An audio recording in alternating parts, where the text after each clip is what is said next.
Bueno, vamos a empezar nuestra clase siendo las 9:05 de la mañana. Como saben, hoy vamos a hablar de la política exterior del Medio Oriente, la zona más convulsa del mundo, la zona más caótica del planeta Tierra, pero que también tiene una importancia geopolítica y geoestratégica increíble para los grandes poderes del sistema internacional.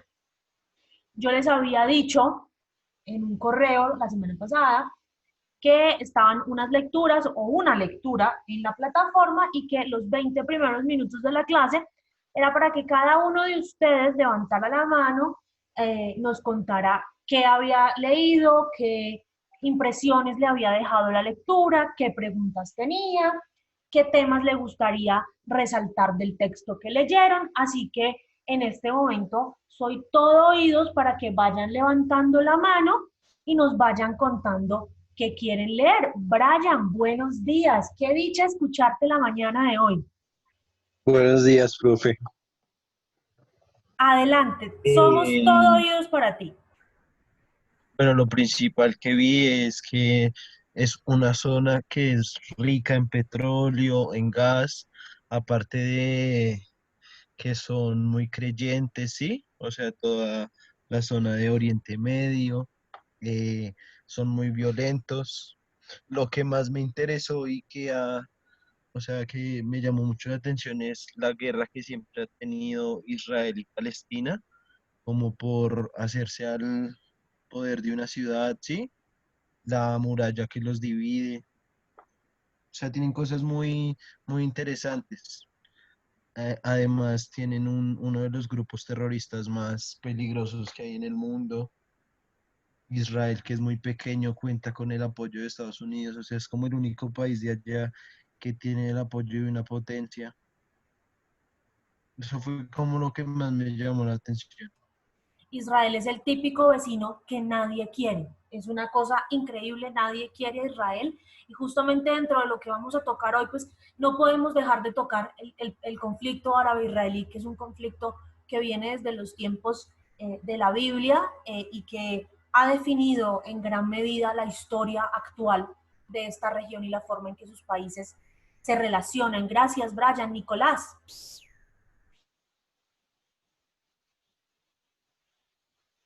Buenos días, ¿cómo Good están? morning. Good morning. Adelante, te escuchamos.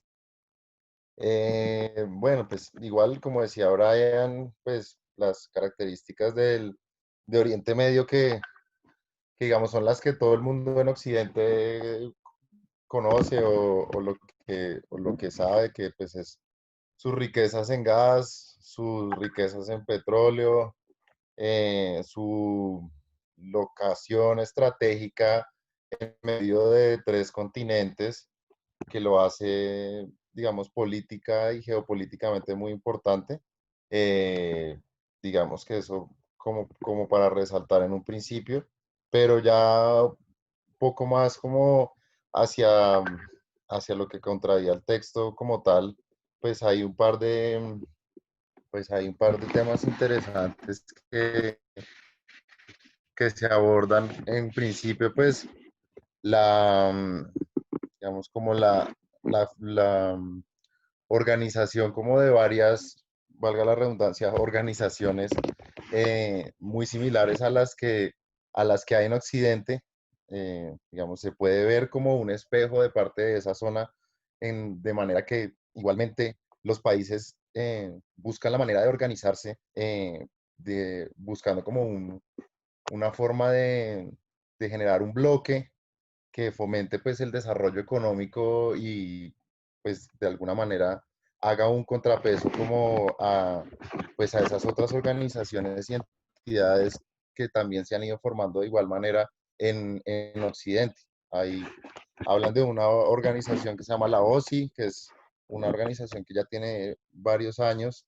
El texto habla que pues es una organización medianamente fracasada porque nunca ha habido como una cohesión política clara en la manera de organizarse y pues el texto igualmente resalta que a pesar de que todo el mundo en Occidente tiene como una percepción que en Oriente Medio pues todos son árabes o todo es islam o todo es terrorismo y que hay una unidad gigante en toda esa zona. Lo cierto es que son varios estados, son digamos que cero similares entre ellos, si bien en su gran mayoría son islámicos, otros tantos no lo son, y entre los mismos estados islámicos tampoco hay como una cohesión ni en su visión de país, ni en su visión política, ni tampoco en su visión económica. Eh, de eso se desprende también en el texto como la creación de otro, como de otro bloque o de otro grupo que se llama el Developing 8 o el Developing 8, eh, que ellos lo llaman como el D8, básicamente, que es como la conformación de 8 países musulmanes, eh, que son como 8 países musulmanes, pero que están un poco más occidentalizados que digamos, los demás eh, estados que se encuentran en Medio Oriente. Y en ese sentido se organizan, digamos que buscando como, como ser parte de, de ese mundo global y, digamos, como en contraprestación a la exclusión que se les ha tenido para pertenecer a otros bloques. Eso es un poco como lo que quisiera resaltar de la lectura. Indudablemente todos tenemos una mala concepción de la región de Oriente Medio y todos creemos que todos son iguales, que todos son la misma cosa, pero realmente si hay algo, si hay una diferencia dentro de la aparente unidad, es en los estados de Oriente Medio, empezando por la misma religión. Ellos, algunos practican el Islam desde el punto de vista chií y otros practican el Islam desde el punto de vista suní, y ya ahí empieza una de las grandes fricciones dentro de los mismos estados de la región. La clave ahí es la enemistad, por ejemplo, entre Arabia Saudita de mayoría suní e Irán de mayoría chií. Uno apoyado por los Estados Unidos, uno en contra de los Estados Unidos, y ahí ya vamos viendo cómo los grandes poderes van jugando un rol importante en la concepción y en la definición de la región como tal. Lina.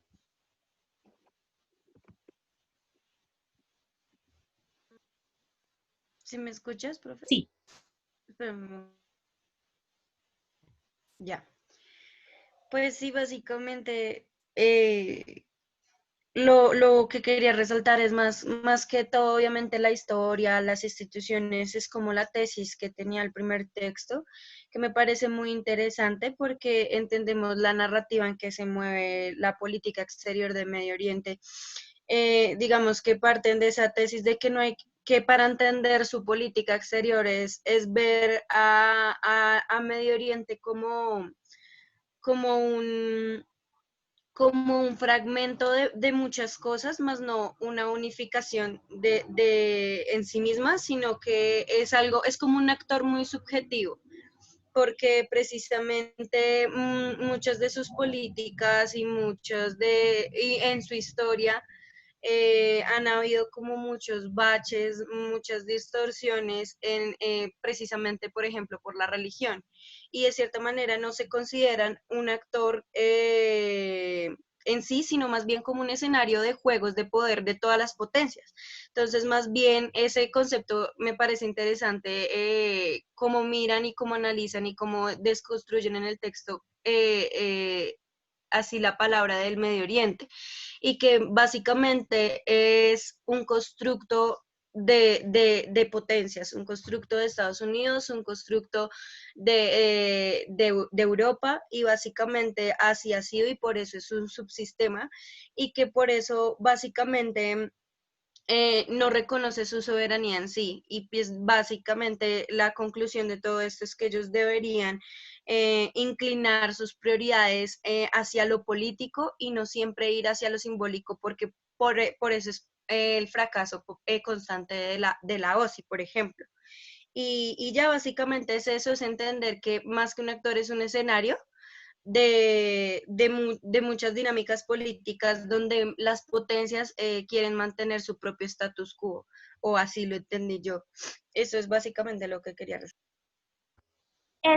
Tan es así que si nos damos cuenta, desde 1948 que estalla el conflicto árabe-israelí, han sido las potencias las que han dicho, bueno, vamos a hacer un proceso de negociación en la región, vamos a sentar en la mesa las partes en conflicto. Nunca han sido ellos mismos los que han dicho, venga, sentémonos, hablemos, negociemos, sino que siempre hemos estado mediados en la resolución de este conflicto por Estados Unidos, por la Unión Europea, por Rusia y más recientemente por China, que también quiere entrar a jugar un rol en la dinámica de la región. Pues China no se puede quedar atrás en tratar de buscar un liderazgo en esta zona del mundo que también es muy importante para él como país o para el régimen de Pekín como tal. Jonathan.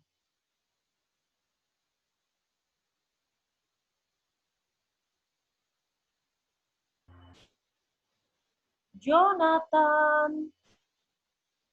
Hola, profe, buenos días. Buenos días, adelante. Pues rescatando, digamos, lo que decía Lina, en algún momento también considero importante, digamos, lo que se dijo en algunas lecturas, que es rescatar, digamos, que en esta zona, además así, digamos, pues la cuna de la civilización de la humanidad, donde muchas partes o muchas religiones, digamos, se han encontrado, y por lo mismo, digamos, se ha generado el mismo conflicto, y que por lo mismo que Occidente es el que, digamos, ha sido el intermediario en esta zona, privilegiando, digamos, los beneficios o las prioridades que tiene Occidente en esta zona, más por ellos que por la misma región. Es por eso que siento yo que a veces en esta zona no se ha podido solucionar el conflicto de una manera adecuada, porque siempre se ha buscado centrar las partes es más por beneficiar a Occidente y sus beneficios o sus metas o sus intereses en esta región, más no por querer en verdad solucionar lo que está pasando y entender más por parte de ellos qué es lo que está pasando. Y por lo mismo que en algún momento el nombre que se le da a la región es de Oriente Medio, con el que algunos, digamos, personas o los ciudadanos de la región ni siquiera se sienten identificados,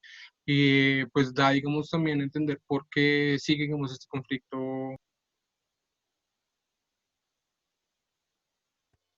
Se nos fue Jonathan. Pero bueno, volviendo a algo que Jonathan decía, y es algo es una conclusión a la que yo he llegado después de bastante tiempo de estudiar el tema, es que a las grandes potencias realmente no les conviene que se solucione el problema. A Estados Unidos no le conviene que haya paz entre palestinos e israelíes. Es un tema más de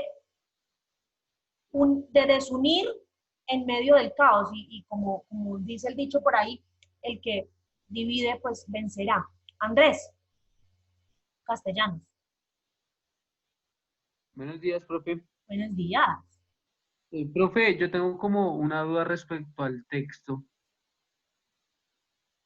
que es Dime. acerca de los tres triángulos que planteaba el autor, y que pues digamos que con esos tres triángulos superpuestos se podía determinar el equilibrio internacional de Oriente Medio, pero no me quedan muy claros como cuál es la función de cada uno o cómo se estabiliza. Eso lo vamos a tocar cuando toquemos ya más adelante un poco cómo funciona la región a nivel político y por qué estos tres triángulos terminan siendo un determinante vital del equilibrio de poder. Entonces, más adelante vuelvo sobre tu pregunta, Andrés, ¿te parece? Listo, profe, gracias. Laura Castañeda. Hola, profe, buenos días. Hola, buenos días. Pues bueno, de lo que me pudo llamar más la atención la lectura, que fueron pues bastantes factores, principalmente de que Oriente Medio es un centro de atención muy importante debido a pues que es un lugar de bastante polémica y también por su producción en cuanto al petróleo. Pero algo que pues también destacó mucho es según el texto, es las varias definiciones que tenían según su contexto. Decía, por ejemplo, que el contexto militar hizo que el Oriente Medio se llamara de cierta manera, que fue el Comando Oriente Medio. En cuanto a eso, también me genera una pregunta en cuanto que el Oriente Medio no se define o no tiene como tal una democracia o un sistema demócrata instalado. No entiendo por qué. Obviamente sí, pues considero bastante importante, muy, muy importante lo que es lo de los tres triángulos sí, lo de los tres triángulos, que es el externo, interno y el independiente, pero no entiendo como tal eso del sistema democrático que puedan ejercer o en cuanto a eso como... Es que realmente Y en pues, los países de Oriente Medio no hay un sistema democrático fortalecido como lo diríamos en Europa o como lo diríamos en Estados Unidos. Las democracias, entre comillas, de estos países son muy débiles por las mismas fricciones internas que existen al interior de los estados. Entonces, al ser una caldera de tantos grupos terroristas, de tantos grupos armados al margen de la ley, hace que la democracia sea muy inestable y que esto genere esa sensación de debilidad de la región. Por eso, esta es una región del mundo donde se ha dado la tasa de golpes de Estado, de guerras internas, de guerras civiles más alta del mundo desde 1945 hasta este momento. Realmente es por eso, porque la misma situación social de los países hace que las democracias no perduren, que no sean instituciones fuertes como lo son en las grandes potencias, en Estados Unidos y en los países de la Unión Europea. Leslie. en ese, qué pena, profe. Dime. En ese caso, el texto también hacía o destacaba mucho lo que era la inestabilidad que este tenía. Y decía, como mencionó Lina, que era como tal juegos de poder en cuanto a las potencias. Esto también ha sido un gran factor para que no tenga el sistema, o sea, para que no sean fuertes para tenerlo. Por supuesto, son las grandes potencias las que determinan cómo se organiza la vida económica, política y social en Oriente Medio. Y a las grandes potencias no les conviene que esta región, con toda su riqueza geopolítica, con toda su riqueza natural, sea una potencia en sí misma. Ok, gracias. Vale. Leslie. Buenos días, profe. Buenos días.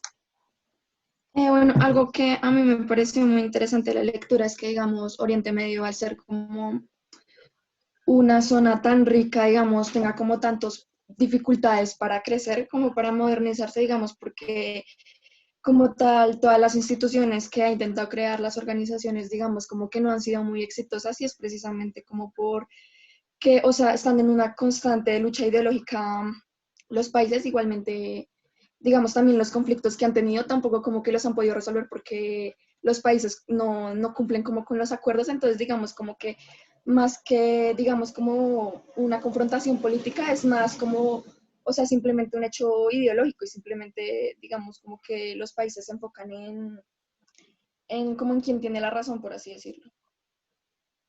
Los estados nacionales de por sí son bastante egocéntricos y hay un principio en derecho internacional que se llama pacta sunt servanda, que dice que todos los tratados deben ser respetados.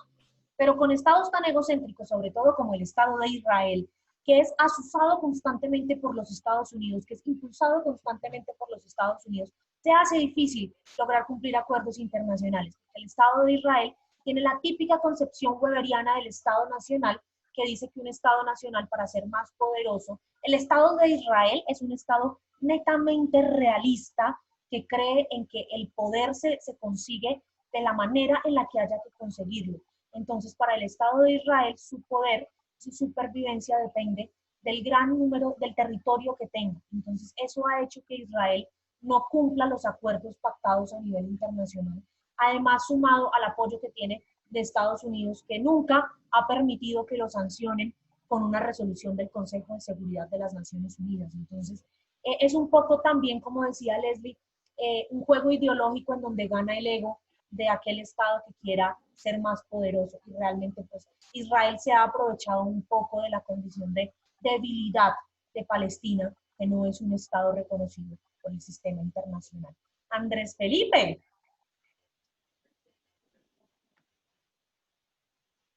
Buenos días. Buenos días. Oriente Medio, el hermanito malo que todos tenemos que querer. El hermanito malo que todos tenemos que querer y que me gustaría invitarte a que tu intervención, Andrés, la hicieras basada en alguna de estas preguntas. ¿Qué sabes tú de Oriente Medio? ¿Qué incidencia tiene la cultura en la política exterior de un país? Y sé que tú sí sabes qué es el choque de civilizaciones. Me gustaría escucharte, digamos, orientar tu participación alguna de estas tres preguntas en la medida de lo posible. Yo creo, estoy por creer que la profesora Diana, la profesora María Isabel y el profesor Alexander se hablan. He visto Choques de Civilizaciones miércoles, jueves y hoy viernes. Por supuesto, hablamos todos los días. Bueno, pues Medio Oriente, una zona demasiado conflictiva. Su importancia geoestratégica, geopolítica, es como lo principal que tiene Medio Oriente. Sobre el choque de civilizaciones, pues yo tengo mi teoría de que el choque de civilizaciones no existe. Aquí no, lo que hay no es un choque de cultura, aquí lo que hay es una clara persecución de intereses geoestratégicos, de todos los que tienen incidencia en Medio Oriente.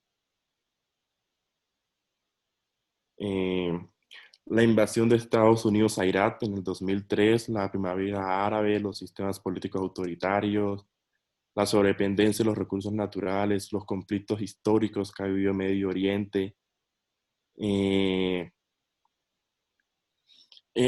todo esto hace que Medio Oriente sea un lugar muy inestable. O sea, en Medio Oriente, con una mala palabra que digas, formas una guerra, con una frontera que te pases, formas una guerra, en pocas palabras, con cualquier bobada que hagas, formas una guerra en Medio Oriente. Por Medio supuesto, Oriente porque es para como... ellos la cultura y la ideología tiene un enfoque demasiado importante. Y ya allá en la parte interna, tienen el hermanito malo, que es Israel, El vecino que nadie quiere. el vecino que nadie quiere. O sea, Medio Oriente para el mundo es el vecino que nos toca querer. Y allá en Medio Oriente, Israel es el vecino que nadie quiere tenerlo cerca. Precisamente por eso Colombia se ve reflejado tanto en el Estado judío. Porque así como Israel es el vecino que nadie quiere en la región de Medio Oriente, durante muchos años Colombia ha sido el vecino que nadie ha querido en Sudamérica. Por eso Que creo que esa fue la jugada, diplomáticas son tan buenas. que esa fue la jugada tan bonita que hizo Juan Manuel Santos un día antes de salir de la presidencia. Y que el presidente Duque deshizo 2 horas después de llegar a la suya. Ya vamos a hablar de eso. Para entender, y por eso le dije a Andrés que hablar un poco del choque de civilizaciones, para entender la política exterior de Medio Oriente hay que entender un fenómeno, una teoría expuesta por el profesor Samuel Philip Huntington que se llama la teoría del choque de civilizaciones. Samuel Huntington es un politólogo inglés que fue profesor en Eton y en Cambridge y que después de la Segunda Guerra Mundial, durante el triunfo y durante el alzamiento de la Guerra Fría, de la que hablamos un poco la semana pasada, él expuso su teoría del choque de civilizaciones. Y esta teoría tiene 3 puntos centrales, 3 puntos clave. La primera es que ya las guerras no van a ser por temas políticos, económicos o militares, sino que van a ser a causa de la diversidad cultural.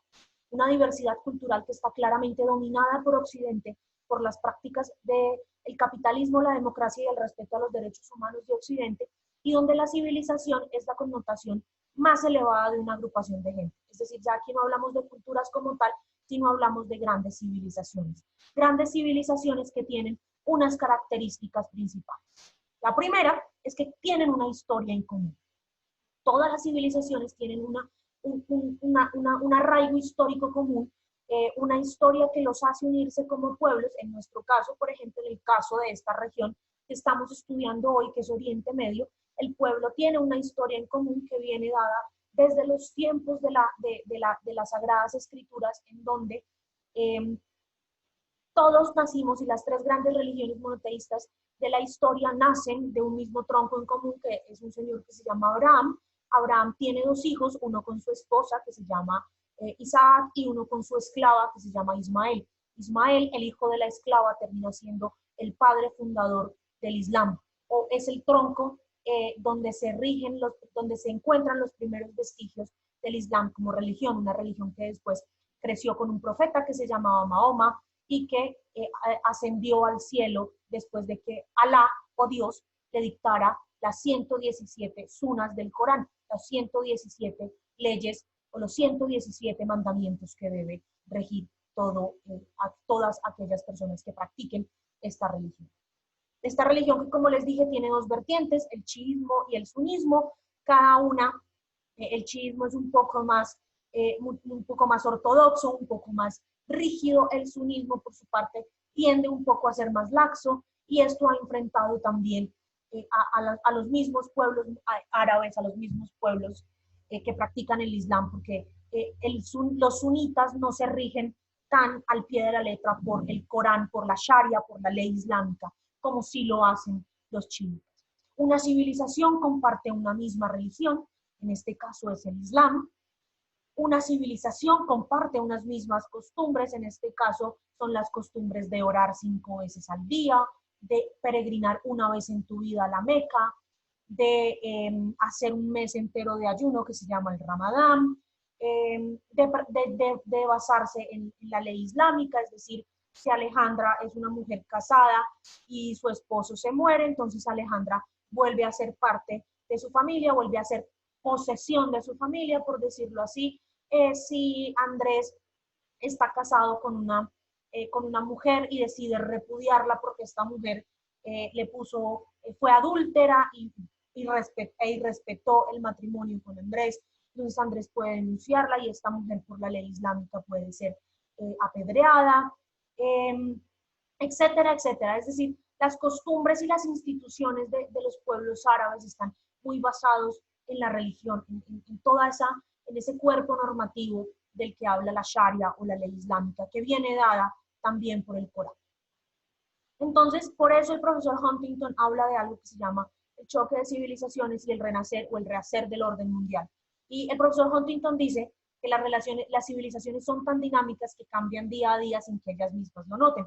Por eso el choque de civilizaciones, a pesar de haber sido expuesto por un politólogo, es una de las formas de explicar el sistema internacional que más se amoldan a él actualmente. Pero bueno, hemos hablado de que hay un choque de civilizaciones, que Andrés dice que no existe el choque de civilizaciones, pero ¿cuáles son las civilizaciones de las que nos habla el profesor Huntington? Para entender un poco. En este mapa están un poquito coloreadas, pero yo se las voy a contar así a vuelo de pájaro. La civilización más importante del mundo es la civilización occidental, que incluye a los países cristianos y católicos, a los países que practican el cristianismo, sea el catolicismo o sea el protestantismo, países que están en Europa, América del Norte y Oceanía, es decir, las grandes potencias del sistema internacional, los Estados Unidos, Inglaterra, Francia, Alemania y estos países que tienen un peso importante en la definición del sistema. Hasta 1990, la civilización que se le contraponía, que le hacía el contrapeso a esta civilización occidental, era la civilización eslavo ortodoxa, localizada en Europa Oriental, y que tenía como principal líder a la antigua Unión Soviética, hoy Federación Rusa. Esta civilización ha decaído un poco su influencia en el sistema internacional y está, como lo vimos la semana pasada, tratando de volver a hacerse influyente, de volver a hacerse importante en el sistema. Hay una civilización que es la nuestra, la civilización latinoamericana, que contiene Sudamérica, Centroamérica, México y gran parte del Caribe. Pero nosotros somos tan, no sé cómo decirlo, interesantes, que nosotros nos consideramos a nosotros mismos parte de la civilización occidental. Es decir, nosotros los latinoamericanos no nos consideramos a nosotros mismos una civilización, sino que nos consideramos parte de esta civilización occidental, porque de acuerdo con nosotros compartimos la misma religión y la misma forma de hacer política, aunque no el mismo idioma. Y eso es lo que, en palabras del profesor Huntington, nos hace ser una civilización per se. En Sudamérica, desde México hasta la Argentina, exceptuando a Brasil y algunas islas del Caribe, todos hablamos el mismo idioma, el castellano. La civilización que vamos a estudiar hoy, la que se contrapone en este momento a la civilización occidental y por la que aún todavía muchos expertos creen que hay un choque de civilizaciones, es la civilización islámica, que se localiza en Oriente Medio, el Magreb, que es toda esta zona del norte de África, Somalia, Asia Central, Afganistán, Pakistán, Tayikistán, Turkmenistán, Azerbaiyán y todos estos países, Bangladesh, Malasia e Indonesia. Estos países tienen una característica principal, y es que en casi todos, por no decir en todos, se practica el Islam como religión primaria. Pero en esta religión hay un intruso, y es el intruso que genera el choque de civilizaciones. Es el Estado de Israel. que es parte de la civilización occidental a nivel ideológico, pero está encallado en el corazón de la civilización islámica a nivel geográfico. La otra civilización es la civilización hindú, que se localiza fundamentalmente en la India y en Nepal, y que pues está basada en la práctica del hinduismo como religión. Esa civilización hindú, vamos a tener la oportunidad de estudiarla más a fondo la siguiente semana cuando hablemos de la política exterior de la India. La civilización confuciana, que incluye a China, Vietnam, Singapur, las dos Coreas y toda la diáspora china en Asia, el Pacífico y Occidente, tiene como país líder en este momento a la República Popular de China, de cuya política exterior hablaremos también la semana siguiente en la última clase. La civilización japonesa, la civilización sintoísta, compone el archipiélago del Japón y sus 6.200 islas, de la cual también hablaremos la siguiente semana. La civilización africana, que son todos aquellos países que están en África subsahariana, es decir, del desierto del Sahara para abajo, es una de las civilizaciones más atrasadas de la historia, es una de las civilizaciones con más problemas sociales, económicos y políticos, y que realmente no le interesa a los estudiosos del sistema internacional, y todas las áreas budistas del norte de la India, Nepal, Bután, Mongolia, Birmania, Tailandia, Camboya, Laos y el Tíbet, que no se pueden incluir dentro de la civilización confuciana, que no se pueden incluir dentro de la civilización japonesa ni dentro de la civilización hindú, porque su cuerpo normativo lo rige desde el Tíbet el Dalai Lama. Entonces, estas son las grandes civilizaciones. Hasta 1990, según los expertos, el choque principal era entre la civilización occidental y la civilización eslava ortodoxa por temas económicos, políticos, ideológicos y militares, pero desde 1990 se dice que el choque es entre la civilización occidental y la civilización islámica por temas meramente religiosos. ¿Por qué pelean las civilizaciones? Las civilizaciones pelean por la religión, como es el caso del conflicto árabe-israelí, pelean por el espacio, como es el caso del conflicto árabe-israelí, pelean por la globalización, pelean porque la globalización ha impuesto unos patrones políticos, unos patrones sociales, unos patrones económicos que hacen que tengamos muchas disputas entre estados o entre civilizaciones, pelean por las pretensiones de Occidente, entendido Occidente como las pretensiones de los Estados Unidos de dominio mundial, peleamos por diferencias culturales porque no nos entendemos, no entendemos las diferentes cosmovisiones del mundo actualmente, y peleamos por temas de regionalismo económico. Se nos ha dado por pelear ahora por cuál bloque económico es el más importante o cuál bloque económico nos va a llevar al liderazgo del mundo. El profesor Huntington dice que hay dos tipos de choques de civilizaciones, los choques de micronivel y los choques de macronivel. Los choques de micronivel son entre los mismos integrantes de una civilización o entre integrantes de dos o más civilizaciones, es decir, dentro de la civilización islámica hay un sinnúmero de choques de micronivel entre chiitas y sunitas, entre israelíes y palestinos, entre los sirios que apoyan a Bashar al-Assad y los sirios que apoyan al Estado Islámico, entre los mismos musulmanes y los kurdos, etcétera, etcétera. En esta región hay un montón de choques de micronivel y también hay choques de macronivel entre los estados en busca del poder económico, del poder político o del poder militar.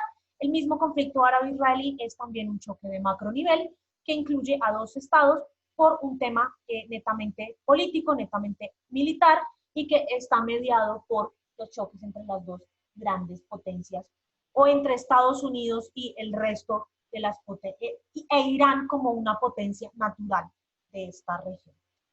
Hasta aquí alguna pregunta sobre el tema del choque de civilizaciones.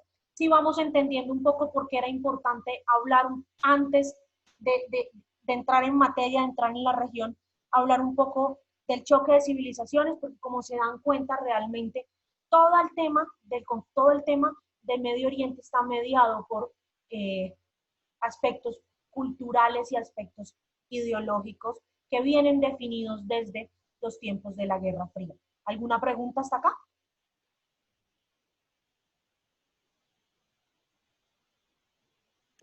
No, profe. ¿Todo más claro que el agua? Bueno. Entonces, ahora sí, vamos a hablar de Oriente Medio.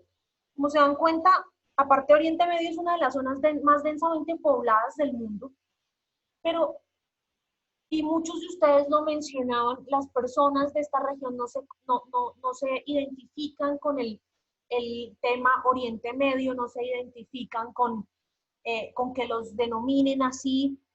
¿Qué es Oriente Medio? ¿A qué zona del mundo o a qué lugar del mundo se le conoce como Oriente Medio?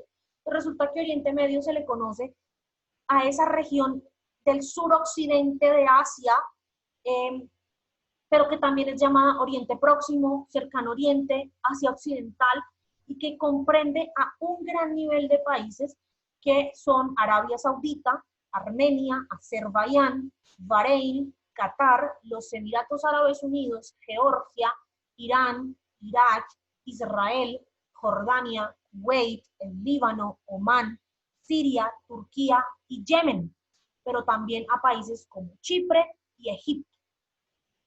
Todo esto hace de esta región una de las más densamente pobladas del mundo, como les dije hace un momento, con una de las que tiene más recursos naturales del mundo, y es un paso obligado hacia la ruta de la seda, es decir, es un paso obligado hacia China. De allí que su importancia geopolítica y geoestratégica sea vital para las grandes potencias. Ustedes no han visto geopolítica, pero cuando vean geopolítica van a entender que uno de los principales aspectos o una de las principales teorías geopolíticas, que es la teoría de la supervivencia del Estado, dice que quien controla las grandes zonas de tránsito del mundo, controla el mundo entero.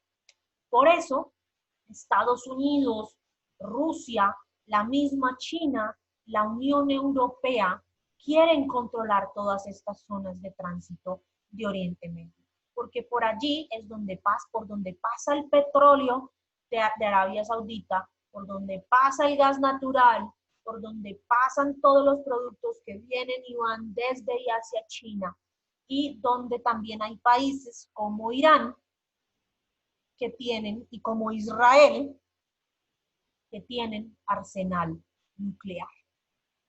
Entonces, sí empezamos a comprender un poco el por qué esta zona es tan absolutamente relevante para el sistema internacional y por qué controlarla se convierte en un aspecto vital de política exterior de los estados. Todas las grandes potencias que hemos visto hasta el momento, le hace Estados Unidos, la Unión Europea y la Federación Rusa, tienen una política exterior propia para Medio Oriente.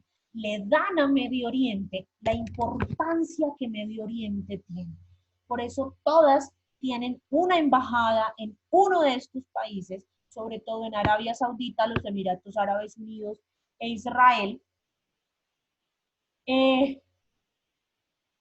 Todos estos países generan una gran serie de debates a nivel internacional. Está el tema, por ejemplo, de Arabia Saudita, que es el principal líder de los sunitas en Oriente Medio.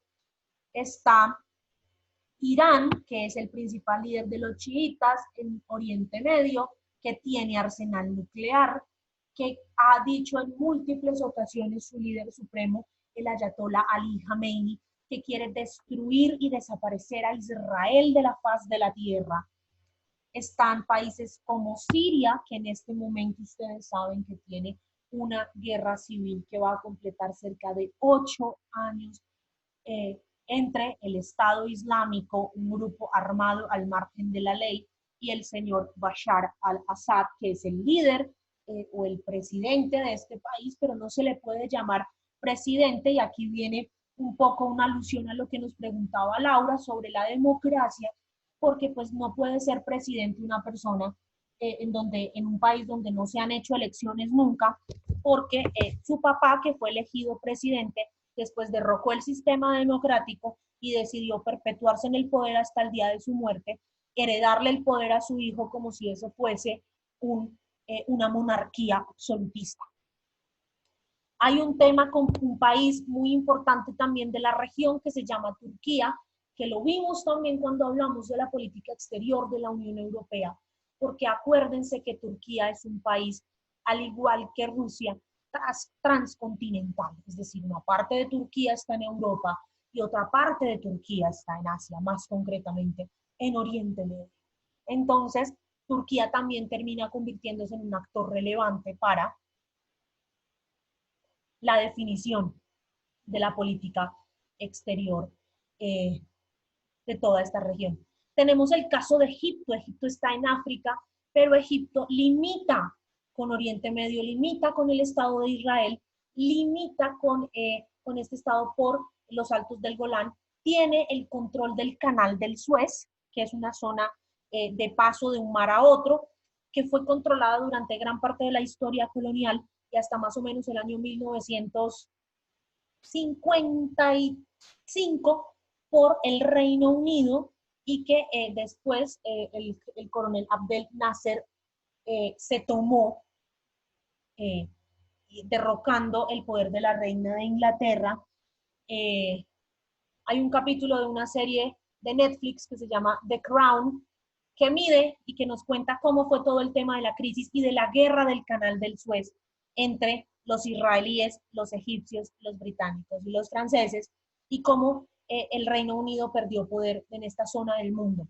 Está el tema de Jordania, que es un reino, que es un país muy pequeño, que como todos los demás países, pues apoya la lucha del Estado palestino, pero que al mismo tiempo tiene muy buenas relaciones con los Estados Unidos.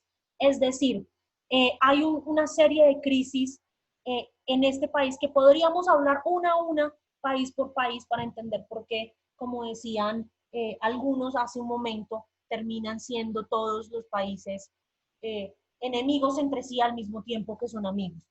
No te preocupes, María Paula, lo bueno es que ya pudiste ingresar. Sí, profe, qué pena. Es que se me fue. De hecho, todavía no tengo. Estoy conectada con el internet de mi novio. Ay, gracias al novio por Sí, prestarnos se el cayó. internet. Me decías que querías participar. ¿Quieres intervenir ahora o más tarde?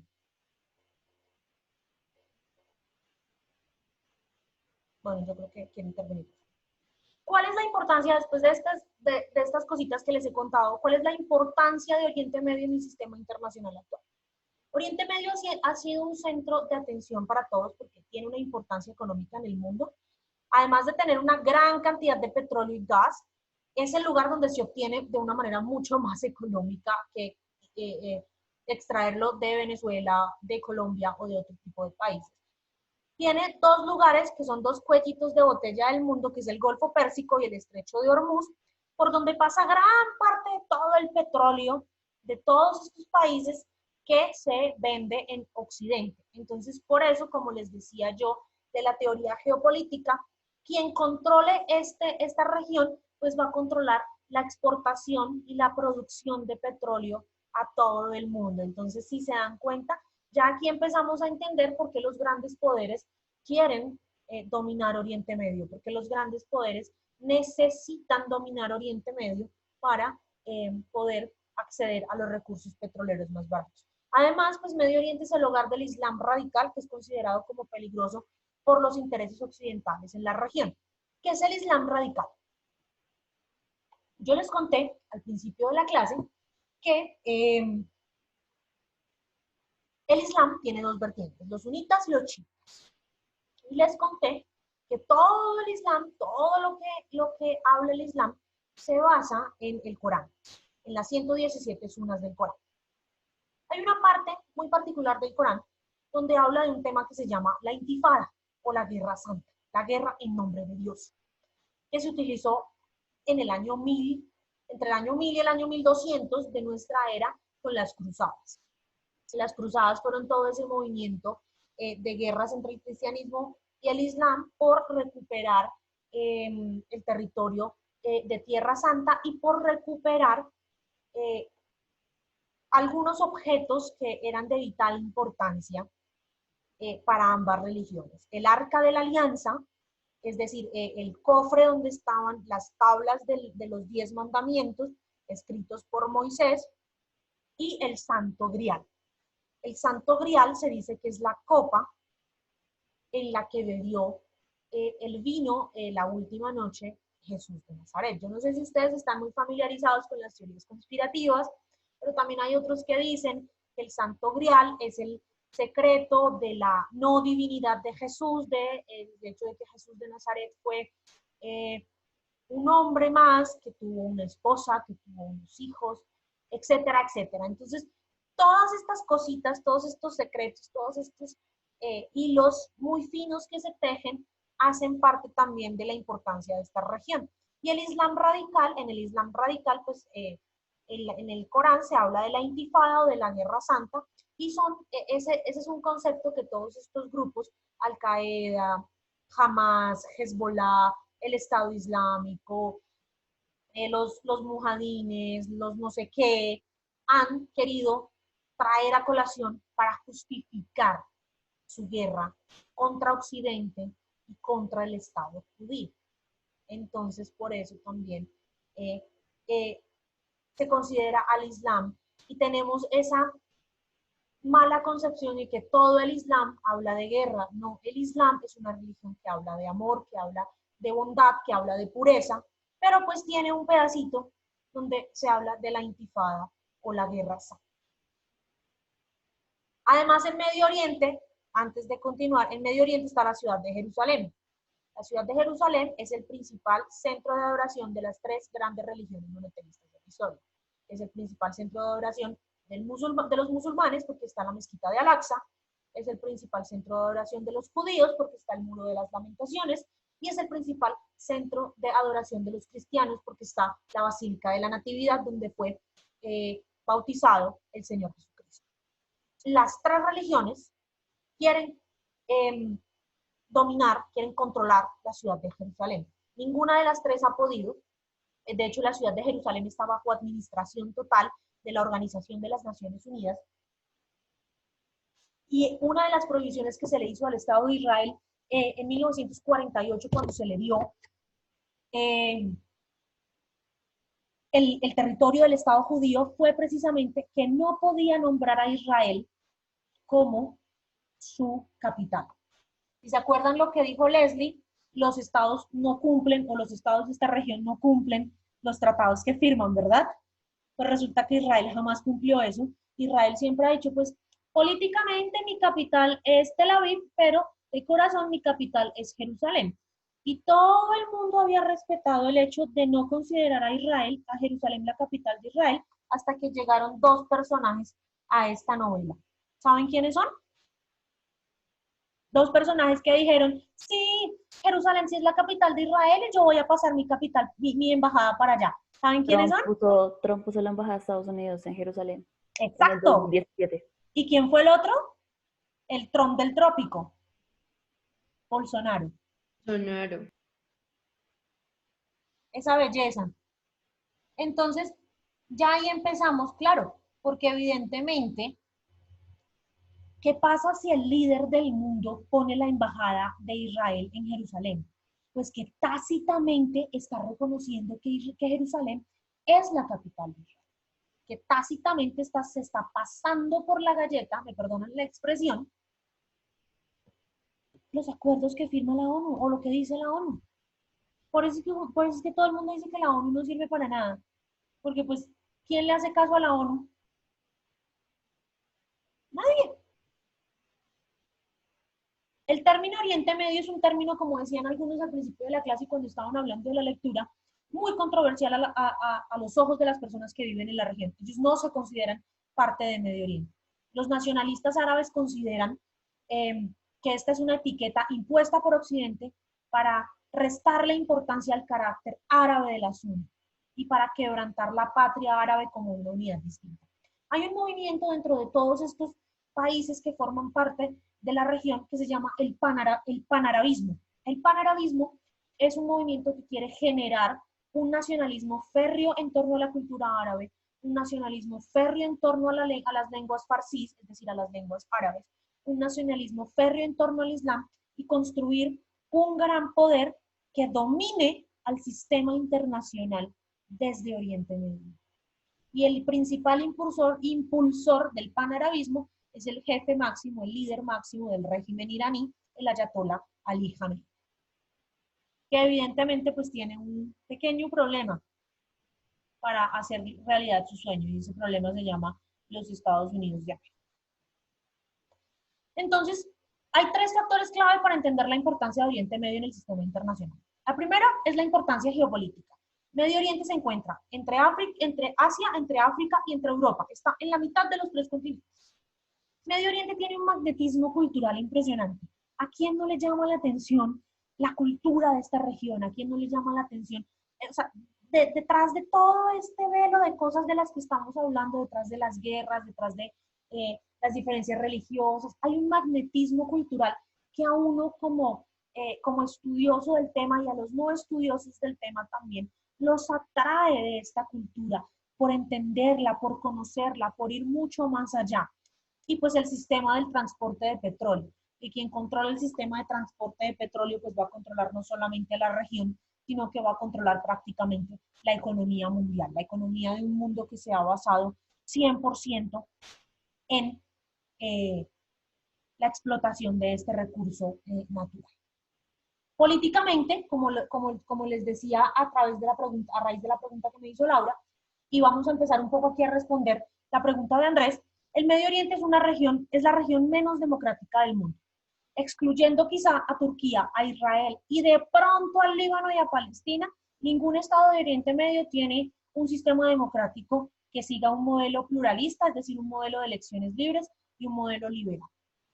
Ningún jefe de Estado árabe ha instaurado medios democráticos durante los últimos 20 años, exceptuando al Líbano y a Palestina. Y aquí se habla de Palestina porque resulta que aunque Palestina no es considerado un Estado por el resto del mundo, los estados de la región, los estados árabes, a excepción, o sea, los estados que están en la región, a excepción evidentemente del Estado de Israel, sí consideran a Palestina un Estado. ¿Alguien me recuerda qué se necesita tener para ser considerado un Estado? Según Max Weber. Territorio. ¿Palestina lo tiene? Lo otro es, ¿cómo es que? Nacionalidad, como identificación. Reconocido por los otros países. Y reconocimiento internacional. Soberanía. O sea, Palestina no tiene nada de eso. O sea, a efectos de Max Weber, a efectos de la teoría weberiana, Palestina no es un Estado. ¿O sí? A efectos de las dinámicas internacionales, no. ¿Por qué? Porque también podríamos poner el ejemplo de la República China. De Taiwán. Exacto. Que tiene todo, excepto el reconocimiento internacional. ¿Y por qué no tiene reconocimiento internacional? Por la República Popular China. O sea, es parte de la diplomacia china que no reconozcan a la República China. Exactamente. Y en este caso, entonces, sería parte de la diplomacia de quién que no reconozcan a Palestina. Israel. Y antes del 48. Antes del 48, uy, ahí se me corchó. De los Estados Unidos. Ah, sí. Entonces, aquí hay un triángulo que está conformado por Palestina, que es el centro del problema, porque realmente se considera que el centro de todos los problemas de esta región es Palestina. Yo voy a hacer una reinterpretación de los triángulos de los que hablaba la lectura, porque no me gusta la interpretación que hace la lectura. Palestina como el centro del problema, Israel y los Estados Unidos como una de las partes, y el resto de los estados árabes como otra de las partes. El equilibrio de poder en esta región se basa en qué? O la idea del equilibrio de poder de esta región se basa en qué? Se basa en que haya un estado de paz positivo entre los palestinos y los israelíes. Y ese estado de paz positiva entre los palestinos y los israelíes se basa en qué? En que no haya conflicto, en que ellos aprendan a compartir la zona del mundo que les fue dada por Dios, por el sistema internacional o por quien sea que se las haya dado, como la zona en donde puedan convivir los dos. Pues resulta que el triángulo se rompió en el momento en que Israel empezó a ampliar su territorio. Y ¿qué es lo que tiene controlado, más o menos controlado, el statu quo aquí? Que Estados Unidos no deja que la Organización de las Naciones Unidas le imponga sanciones al Estado israelí y que los estados árabes, principalmente Irán, el Líbano, Siria y Jordania, mantienen las finanzas y mantienen al Estado, al pueblo palestino, perdón, al pueblo palestino, no al Estado. Pero si sacamos del rompecabezas a Estados Unidos y sacamos del rompecabezas a los estados árabes, ¿qué creen que puede pasar?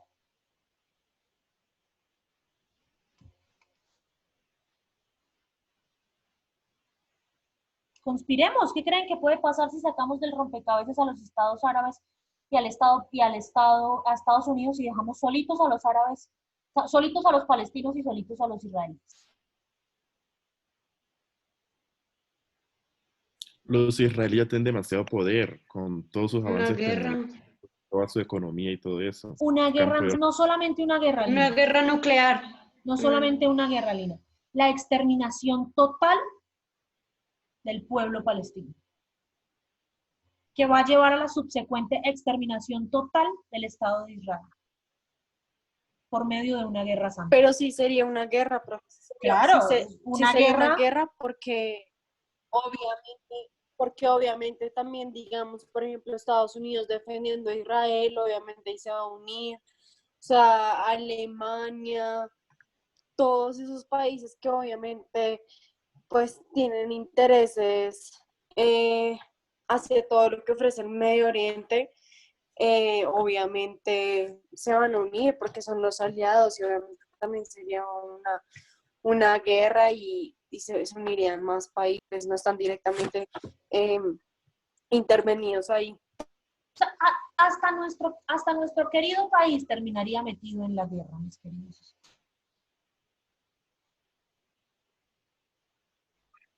Durante la Guerra Fría, es decir, entre 1945 y 1990, esta región era muy, muy inestable por el conflicto árabe-israelí y porque se dieron la Primera y la Segunda Guerra del Golfo, es decir, la Primera y Segunda Guerra entre Irán e Irak, guerras apoyadas por Estados Unidos y la Unión Soviética. Después vino Saddam Hussein, el expresidente iraquí, y ocupó Kuwait, y Estados Unidos decidió intervenir en la región ya de manera abierta y descarada, sin importarle lo que pensara el resto del mundo. Todo esto debido a la inestabilidad, todo esto y sumado a la inestabilidad natural de la región ha hecho que Oriente Medio sea una zona de refugio seguro para los terroristas. Podemos contar más de 5 grupos terroristas en la región. Al-Qaeda, el Estado Islámico, Hamas, Hezbollah, el mismo Bashar al-Assad, que tiene grupos armados al margen de la ley apoyando su gobierno. Pero también contamos en la región, que es el enemigo principal de todos estos grupos, al servicio secreto más poderoso del mundo, incluso más que el servicio secreto de los Estados Unidos, el Mossad, el servicio secreto israelí. Entonces, ya les hablé mucho de historia, ya les hablé mucho de geopolítica, ya les hablé mucho de guerra, mucho de religión. ¿Cuáles son los pilares de la política exterior de Medio Oriente? Los pilares de la política exterior de Medio Oriente son 5. Todos los países de Medio Oriente basan su política exterior en estos 5 pilares. Es decir, la política exterior de cada país de Oriente Medio está basado en estos 5 pilares. El primero, la guerra. Porque no podemos desconocer que esta región vive en guerra. Esta región está en guerra prácticamente ininterrumpida desde 1948. ¿Por qué desde 1948? Porque en 1948 fue cuando la Organización de las Naciones Unidas le dio al Estado judío el territorio que tiene. Y desde ese año han sucedido un gran número de guerras que han configurado las relaciones políticas de la región. La religión. En esta zona confluyen 2 de las 3 grandes religiones monoteístas de la historia, el Islam y el judaísmo. 2 religiones que se contraponen, 2 religiones que no tienen la misma cosmovisión y 2 religiones que ven en la guerra santa, en la intifada, una forma de reivindicar su soberanía y su poder ante los demás estados. La política exterior de los países de Medio Oriente se basa en su importancia geopolítica, Países como Arabia Saudita, los Emiratos Árabes Unidos e Irán han sabido entender que su privilegiada posición en el sistema internacional hace de esta región una zona de vital importancia para todos los países del mundo. Y con esta importancia geopolítica han determinado sus relaciones con los grandes poderes. ¿Quiénes son los grandes poderes? Los Estados Unidos, Rusia, China y la Unión Europea. ¿Cómo son las relaciones entre Medio Oriente y los Estados Unidos? Las relaciones entre los países de Medio Oriente y los Estados Unidos son muy buenas si hablamos del Estado de Israel y del Reino de Arabia Saudita, y muy malas si hablamos de Irán e Irak. Las relaciones entre los Estados Unidos y entre los estados de la región y Rusia son muy buenas si hablamos de Irán y muy malas si hablamos de Arabia Saudita y los Emiratos Árabes Unidos. Las relaciones entre los países de la región y la Unión Europea son muy buenas si hablamos de Israel, si hablamos de Arabia Saudita, y muy malas si hablamos de Irán. Las relaciones entre los países de la región y China son muy buenas si hablamos de Irán y muy malas si hablamos de Israel. ¿Qué conclusión pueden sacar de eso?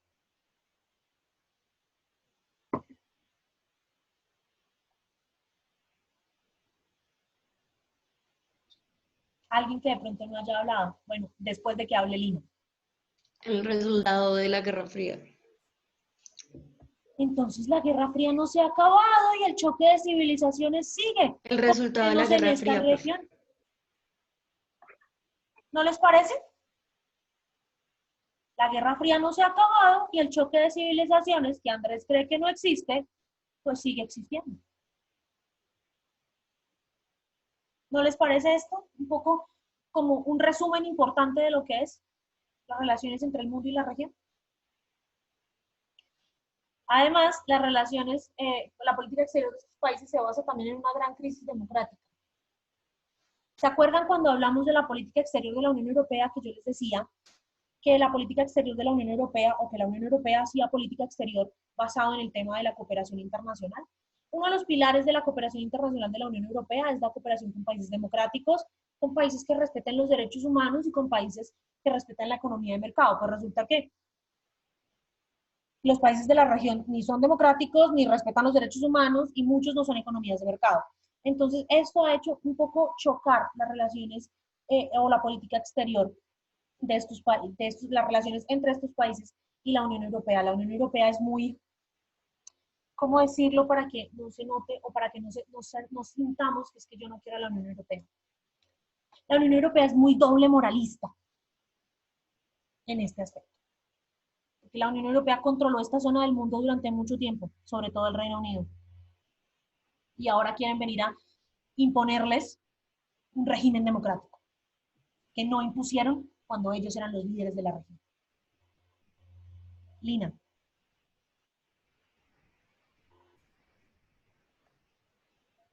Profe, pues es que, o sea, yo sí pienso que en gran parte es culpa de la Unión Europea. Más que la Unión Europea, en los países europeos al momento de independizar varios territorios en la Primera Guerra Mundial. Porque, por ejemplo, a mí siempre me ha llamado la atención el conflicto que hubo o que para mí todavía hay entre India y Pakistán. Porque, o sea, de cierta manera la Unión Europea lo único que hizo fue, bueno, una línea de control o para que no pase nada, pero realmente el conflicto sigue precisamente por ese territorio al momento de que Gran Bretaña, listo, dijo, los independizó, dispútense ustedes el territorio de Cachemira y miren ustedes cómo hagan, eso es irresponsable, porque no reconocieron realmente que ellos tienen una historia religiosa importante, que tienen de cierta manera problemas no solo étnicos, sino también ideológicos, y siempre han sido irresponsables en ese sentido, por eso pierden legitimidad al momento de pronto de imponer o de dar alusión. Y el tema de Cachemira, Lina, es un tema o sea, si Medio Oriente es una papa caliente para el mundo, hablando en términos coloquiales, porque en cualquier momento puede estallar una guerra entre estos países, el tema de Cachemira, que lo vamos a ver más a fondo la siguiente semana cuando hablemos de la India, es una papa caliente mucho más grave, porque es que resulta que Cachemira enfrenta a la India y a Pakistán, dos países no solamente con mucha población y con mucho poderío militar, sino que dos países que tienen arsenal nuclear. Es decir, ustedes sí se dan cuenta que esta zona, llámese Medio Oriente, llámese Lejano Oriente, es una zona convulsa e inestable y que puede terminar, me perdonan la expresión, jodiéndonos a todos. Es que todo es culpa del sistema Ese es el colonial miedo. europeo. Y ese es yo les digo, o sea, a mí como internacionalista, que llevo bastantes añitos ya estudiando guerras y estudiando conflictos, me daría pánico tener que enfrentarme o tener que vivir de cerca una guerra entre la India y Pakistán. Porque es que la India y Pakistán están ahí al ladito de China y China no se va a quedar quieto. Y Estados Unidos no se va a quedar quieto. Y Rusia no se va a quedar quieto. Y entonces ahí van a buscar una excusa Israel, Irán, Irak y todos los demás para entrar en guerra. Y si el coronavirus no nos mata una guerra.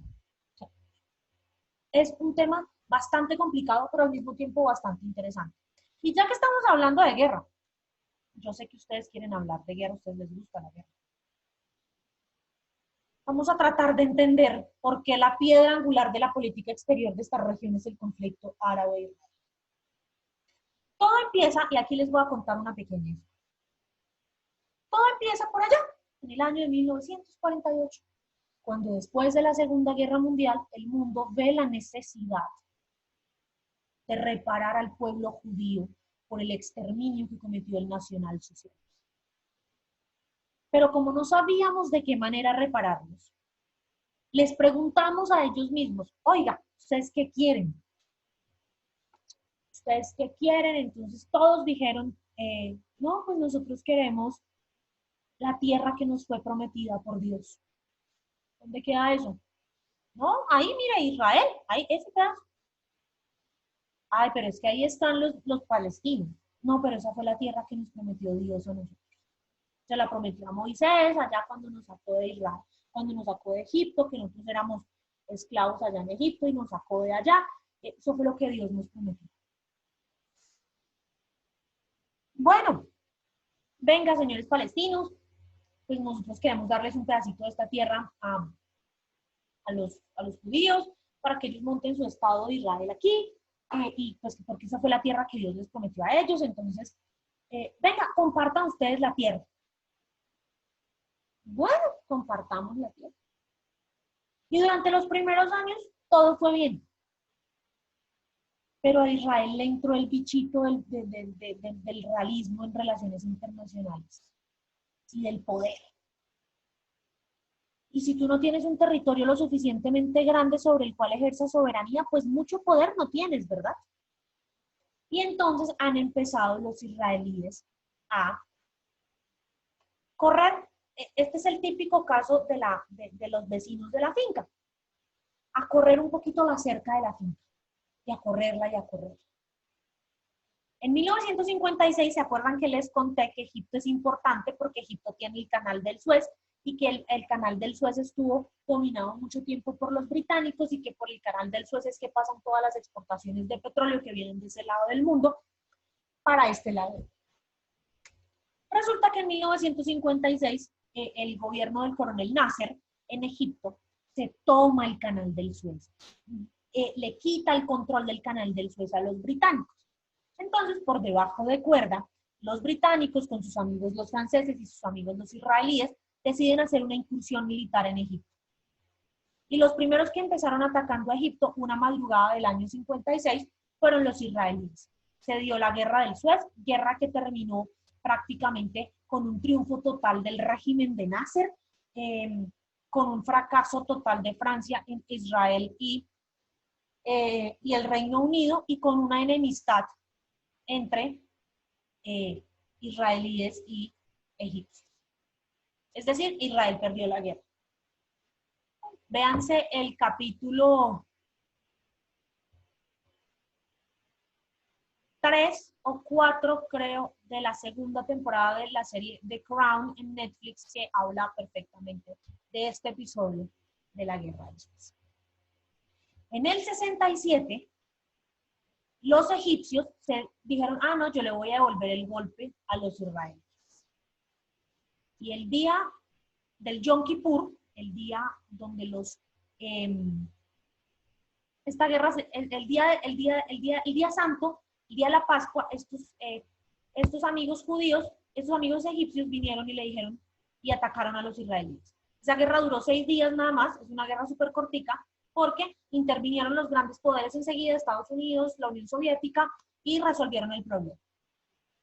Después, entre 1967 y el 70, se da la guerra de desgaste, es decir, una guerra de tensiones entre palestinos e israelíes, donde los israelíes cada vez iban corriendo más y más y más la cerca, es decir, apoderándose de más y más y más y más territorio, de manera tal que los palestinos terminaron encerrados prácticamente en la Franja de Gaza, que es hoy una zona como de 2 kilómetros, que es la zona de 2 kilómetros cuadrados, que es la zona más densamente poblada del mundo y donde más muertos hay diariamente. El día del Yom Kippur, el día sagrado de los israelíes, explota otra guerra, es la guerra del Yom Kippur. Fue una guerra entre todos estos países árabes atacando al Estado de Israel. Es decir, el fin último siempre ha sido el mismo, acabar con el Estado de Israel. El Estado de Israel no exista más sobre la faz de la tierra. En 1982, grupos armados al margen de la ley atacan al Líbano y se da una de las primeras guerras más cruentas de la región, es la guerra del Líbano, una guerra que destruyó casi completamente al país, una guerra que duró casi 10 años y que dio pie a la primera intifada, la primera guerra santa de los musulmanes contra los judíos. Y aquí en estas intifadas, en la primera intifada del 87, en la segunda intifada del 2000 y el conflicto de la Franja de Gaza entre el 2008 y el 2009, el modus operandi siempre ha sido ataques terroristas por parte de grupos como Hamas, Hezbollah contra blancos israelíes, entonces las clásicas inmolaciones en trenes, en cafeterías, en universidades, y ataques desmedidos de las Fuerzas Armadas israelíes contra el pueblo de Palestina. En el 2010 estalla la guerra civil siria, la guerra civil que está enfrentando al Estado Islámico con Bashar al-Assad, el presidente del país. Una guerra que ha dejado más de 6 millones de muertos, más de 3 millones de desplazados, en su mayoría mujeres, ancianos y niños.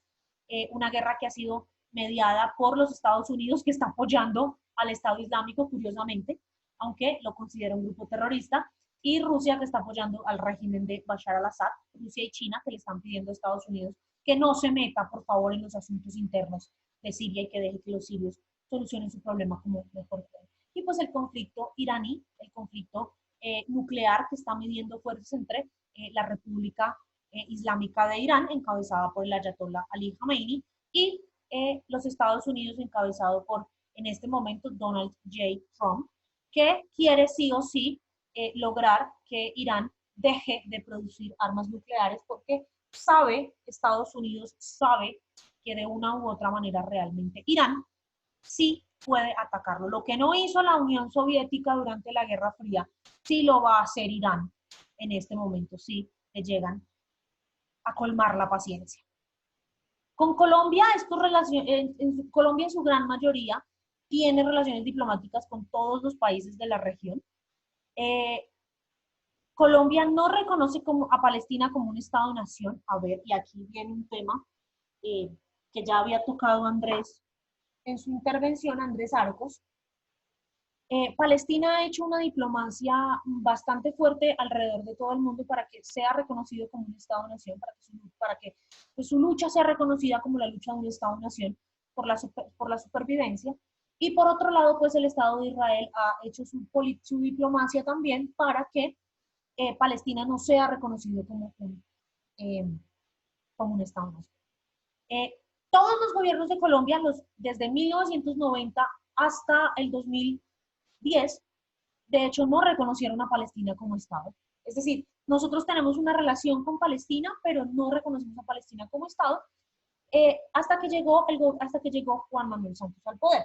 Cuando llega Juan Manuel Santos al poder, y pues con todo este enfoque que tenía el gobierno de Juan Manuel Santos del proceso de paz, de la reconciliación, de la construcción social, de una paz estable y duradera, pues empieza Juan Manuel Santos a estrechar un poco sus lazos con el Estado palestino. Un Estado pues que vive en guerra, o con el pueblo palestino, un pueblo que al igual que el pueblo colombiano vive en guerra, y que de una u otra manera pues podemos vernos reflejados un poco también, nuestro pueblo puede verse un poco reflejado en el dolor del pueblo de Palestina. El último día de su gobierno, es decir, el 6 de agosto del 2018, Juan Manuel Santos, después de años de consultas, de años de negociaciones, deja firmado un decreto. Juan Manuel Santos y la ex ministra de Relaciones Exteriores, María Ángela Holguín, dejan firmado un decreto donde Colombia reconoce a Palestina como Estado. Colombia sería el tercer Estado de América Latina en reconocer a Palestina como un Estado, después de la Brasil de Lula da Silva y la Argentina de los Kirchner. Y pues salió la noticia, listo, Colombia reconoce a Palestina como Estado, entonces pues evidentemente el gobierno de Israel montó en cólera, el gobierno de Estados Unidos montó en cólera, y el 7 de agosto del 2018, cuando llega al poder Iván Duque, uno de los primeros actos que firma Iván Duque es el de echar para atrás ese decreto de no reconocer a Palestina como Estado. ¿Por qué? Porque pues Colombia siempre, siempre, siempre ha tenido una relación muy dinámica, muy vital con Israel. Como les decía, Colombia también se reconoce a sí mismo en la lucha de Israel. Israel es el enemigo de todos, Israel es el país al que nadie quiere, y Colombia parece ser también el enemigo de todos, el país al que nadie quiere dentro y fuera del continente. Las relaciones entre Colombia e Israel son relaciones que van en torno a la cooperación académica, a la cooperación militar. Israel es uno de los 37 países que en este momento no le pide visa a los colombianos para ir a visitar el país. Entonces, cuando pase todo esto del coronavirus, vayan a Israel. Evidentemente no se vayan a ir a meter a la Franja de Gaza, pero vayan a Haifa, vayan a Jerusalén, vayan a todas estas zonas de una importancia histórica muy bonita, vayan al Mar Muerto y demás. Vayan a aprender árabe, pueden irse a intercambio a las universidades hebreas. Eso apenas nos den el descuento de la matrícula, con lo que queda nos vamos para Israel. Bueno, me invitan, por favor. Y en este país hay una gran comunidad de judíos, pero también hay una gran comunidad de árabes. Desde 1900 al país han llegado una gran cantidad de migrantes árabes, sobre todo a la costa norte colombiana, donde no se los llama los árabes, les dice turcos, sea libanés, sea sirio, sea turco, sea de Arabia Saudita, se le dice turcos, y estos turcos, estos árabes han liderado pues gran parte de lo que es el dinamismo económico de la región Caribe. De hecho, una de las familias más poderosas de la región Caribe es descendiente de árabes, que es la familia Chávez de Barranquilla. Entonces, pues esto es un poco Oriente Medio, es una región convulsa, es una región que basa su política exterior, su política interior en la guerra, en las diferencias religiosas, en las relaciones con los grandes poderes, en cómo no tratar de perder esa influencia que tienen en la región y en la lucha de los grandes poderes por hacerse cada vez más relevantes y más importantes en esta zona del mundo. ¿Ustedes creen que el conflicto árabe-israelí tiene solución? ¿Ustedes creen que Colombia debe reconocer a Palestina como Estado? Quiero escuchar a unas 3 o 4 personas. Ya hablé mucho yo. 3 o 4 personas que de pronto no hayan participado.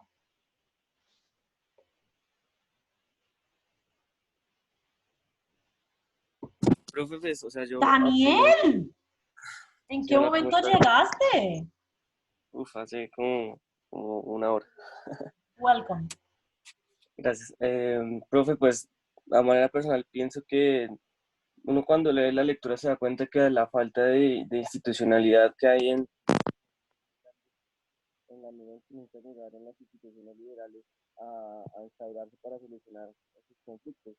y más bien fue la religión lo que se mantuvo como estilo de vida y práctica para la política, la economía, la cultura, etcétera, etcétera, etcétera. Entonces, de algún modo u otro, creo que si las instituciones, pues a nivel mundial como la ONU o ese tipo de cosas que median los conflictos no han podido, es porque no están las instituciones nacionales que deberían existir, como la democracia, el Estado o la separación de poderes, etcétera, etcétera, etcétera. Entonces pienso que podría partir de ahí como una modernización de parte de lo que, pues, o sea, conservando la parte religiosa, también podría irse a la parte, pues, del Estado liberal, ¿no? Eso en cuanto al conflicto árabe-israelí. ¿Y crees que Colombia deba reconocer a Palestina como Estado o no? ¿O eso ya es un tema mucho más complejo? Pues no sé, porque no, la verdad no tengo idea porque nunca me ha interesado ese conflicto y pues no sé cómo va ahí la vaina, pero no ¿No se sé, ha no interesado en tengo el pies. conflicto más interesante, valga la redundancia, de la historia moderna del mundo? No, pues creo que es más Internacionalista, importante lo el veo nuestro, mal ahí. es más importante el conflicto armado colombiano, pues. Pero es que el conflicto armado interno colombiano es una guerra civil, esto es un conflicto internacional. Hay que tenerlo presente. Sí, pero no sé, no tengo ni voz ni voto, profe, porque no soy experto ahí, entonces ni idea. Gracias, Daniel. ¿Quién más quiere contarnos su visión? Yo, profe. Alejandra. Pues, hola, profe. Hola. Pues es que también depende como si las potencias quieren realmente, como que tú decías al principio de la clase, que ese conflicto se solucione. O sea, si se llega, no sé, por algún motivo, el conflicto árabe-israelí se soluciona, Estados Unidos pues de pronto ya no tiene como una excusa tan fuerte para tener como ese poder en la región, como ejerce pues poder en Israel. O sea, es como, no es conveniente para las potencias prácticamente que se solucione un conflicto porque ya no pueden tener como una excusa válida para seguir como metiendo ahí las narices y seguir interviniendo directamente en el conflicto. Y en cuanto a la cuestión de Palestina, Pues también es como la conveniencia, ¿no? Como, o sea, Colombia depende mucho de Estados Unidos, entonces, y que esto cambie es como difícil, y reconocer a Palestina como un Estado legítimo también sería como sacarle mucho más genio a Estados Unidos, sería como ponerse en contra de él. ay, qué triste que seamos un país del res piscolum. A mí el res piscolum me molesta, me fastidia, me enoja. ¿Alguien más quiere contarnos su visión del conflicto árabe-israelí, de la cuestión de Palestina y nuestro Yo, país? profe. Johnny. Hola, profe. Hola. Y pues digamos que respecto al conflicto, yo creo que para pensar en una futura solución, lo primero que pues yo considero importante es que estos naciones, por lo menos Israel y el tema de Palestina, es que se empiecen a apropiar como de sus propios problemas, ¿sí? Como que empiecen a tomar el papel de que, bueno, este territorio es mío, bueno, tengo población, pues empecemos a preocupar primero como por consolidarnos nosotros mismos, antes de, digamos que seguir con esta idea loca por parte de Israel del dominio de territorio y del mismo modo de Palestina. Y digamos que en el tema de Israel y los asentamientos que hay de judíos en territorio, digamos que palestino. Eso también, digamos que debería haber como un tema de respeto, ¿sí? Porque digamos que esta ambición, digamos que territorial por parte de Palestina, pues creo que ha sido como lo que más ha perjudicado a toda esta zona y digamos que no hay una conciencia respecto a que se debe respetar, digamos, la configuración del territorio, del Estado y pues de la soberanía de todos de la soberanía del Estado como tal y pues de toda la población, ¿sí? Entonces que digamos que la solución es empezar como a apropiarse digamos que de lo que hay, de los problemas que se tienen y empezar a darle el reconocimiento que se merece cada uno. Digamos que indagando fuera de las lecturas yo encontré que una posible solución a esto era por parte de Israel el reconocimiento a Palestina como Estado y Palestina el reconocimiento a Israel como Estado, ¿sí? O sea, empezar como a hacer una mediación y un diálogo, una negociación, pero más, como más aterrizada, no siendo como tan coloniales en busca de más territorio y pues, no sé, centrando la discusión como en temas que sencillamente hay, o sea, hay mucho para todos y todos pueden vivir con lo que hay, por así decirlo. Y respecto a que Colombia reconozca a Palestina, pues yo creo que eso ya depende, no depende literalmente de Colombia, sino de Estados Unidos, porque pues somos como el hijo de Estados Unidos y pues estaríamos literalmente pateando la lonchera, reconociendo a Palestina como Estado. Y más que ya nos vienen unos soldados ahorita de la cuarta flota y bueno, todo este tema. Johnny, me gusta mucho tu visión de construir sobre las diferencias y a lo que tú dices yo agregaría que el conflicto puede tener solución si los dejamos a ellos solos que solucionen su problema, si los grandes poderes no se meten. Ya, o sea, que entiendan los gringos, los rusos, los chinos, los británicos que ya, que no pudieron o no quisieron, dejémoslos saber solos, a ver que se estrellen o que solucionen sus problemas. Quizá pueda tener más rápido solución el problema, si permitimos que ellos mismos se apropien del problema, valga la redundancia. Profe, yo solamente quería hacer como un pequeño aporte a lo que dijo Johnny en lo último, y es que pues eso vuelve la burra al trigo, es nuestra política exterior de gobierno y no de Estado. Siento que eso también es un factor, no solamente que Estados Unidos sea un directo involucrado a que Colombia reconozca no a Palestina como un Estado, sino también nuestra política exterior. Porque pues digamos, por ejemplo, pues Santos lo pudo hacer, ahorita con Duque no se sabe, más adelante no se va a saber cómo puede surgir ese reconocimiento o no, entonces es como andar en vilo, básicamente era eso.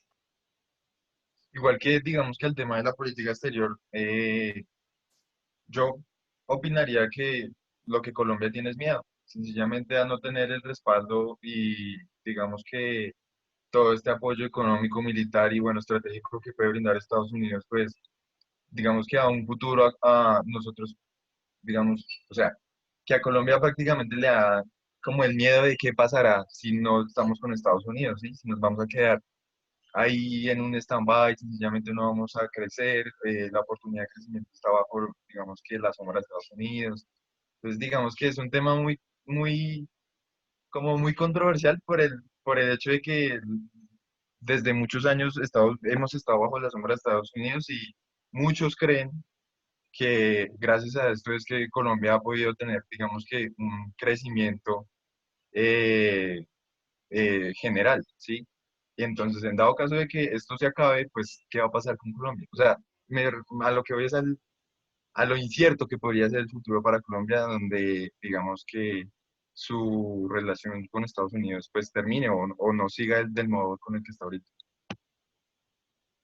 Necesitamos urgente que uno de ustedes sea canciller de la República y reformule la política exterior colombiana, por favor.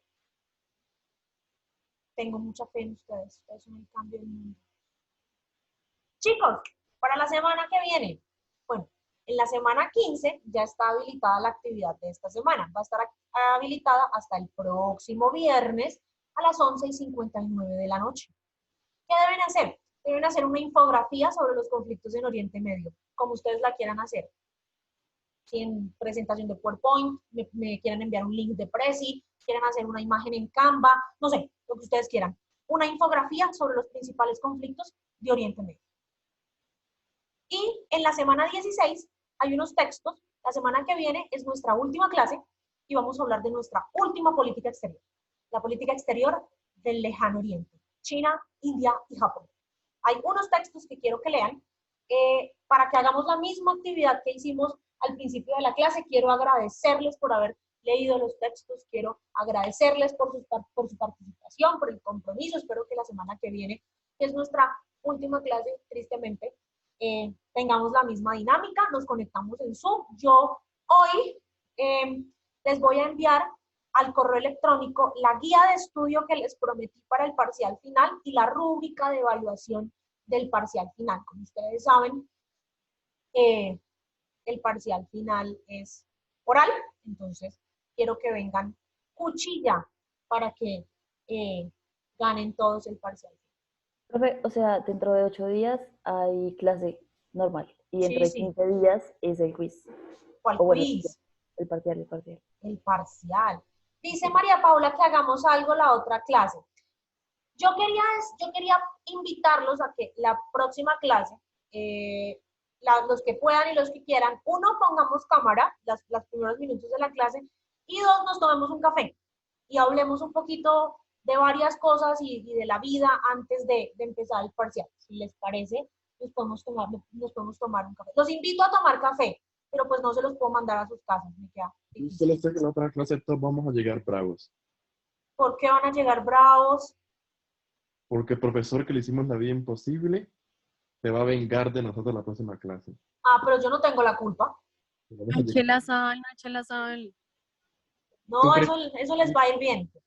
¿Tú crees que no se va a Y vengar? algo nos desconectamos todos de matemáticas y nos conectamos 3 horas para política exterior. Ay, Dios mío.